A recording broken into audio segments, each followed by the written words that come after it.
মন্দিরে পুনর্বাসনের দাবিতে বিক্ষোভ কয়েক হাজার মানুষের। এক যুগেরও বেশি সময় পেরিয়ে গেছে আসানসোল রানীগঞ্জ শিল্পাঞ্চলের ধসে ক্ষতিগ্রস্ত অধিকাংশ মানুষ আজও পুনর্বাসন পাননি।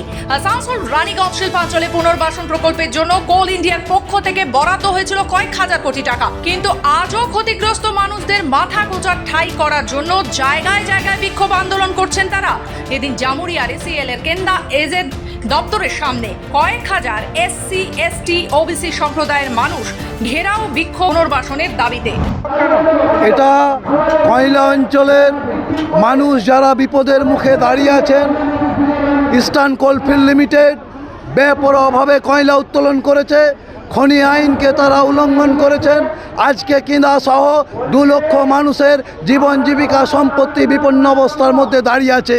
যে কোনো সময় প্রাণহানির ঘটনা ঘটতে পারে এবং আপনাদেরকে টিল বলে দিচ্ছি, আজকে ডেট পর্যন্ত 30 জন মানুষ কিন্তু শহীদ হয়েছেন। পুরা স্কুলে পিতা পুত্র এবং পিতা কন্যা মাটির তলে চলে যায়, এই কেন্দ্রাতে ওভারম্যানটা মাটির নিচে চলে যায়, সামদিতে জলজন্ত 10 জন মানুষ কিন্তু মাটির তলে চলে যায়। অথচ পুনর্বাসনের এরা গল্প ছাড়া অন্য কিছু করে না। এবং আমাদের দেশের সর্বোচ্চ ন্যায়ালয় সুপ্রিম কোর্ট একটা অর্ডার দিয়েছিল 2004 সালে। সেই অর্ডার অনুযায়ী যে এলাকাটিকে পুনর্বাসন দেওয়া হবে, কিন্তু সেই অর্ডারকে এরা ভায়োলেট করছেন। সুপ্রিম কোর্টের কাট অফ ডেট 2021-এ পেরিয়ে গেছে এবং কেদার মানুষ গ্রিন ট্রাইব্যুনালে তারা অর্ডার।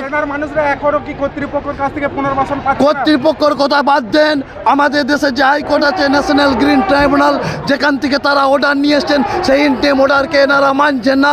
এরা মানুষকে মৃত্যুর মুখে ঠেলে দিচ্ছেন। কোনো মানুষ যদি মারা যায় এনাদের জেল হওয়া উচিত আইনত, যারা সুপ্রিম কোর্টকে মানে না, গ্রিন ট্রাইব্যুনালকে মানে না। মানুষ শুধু একটু বাঁচার জন্য ঘর চাইছেন, দেশের আইন অনুযায়ী একটু থাকার ব্যবস্থা চাইছেন, অথচ এরা মুনাফার জন্য বেপরোয়াভাবে কয়লা উত্তোলন করছেন এবং মানুষকে মৃত্যুর মুখে ঠেলে দিচ্ছেন।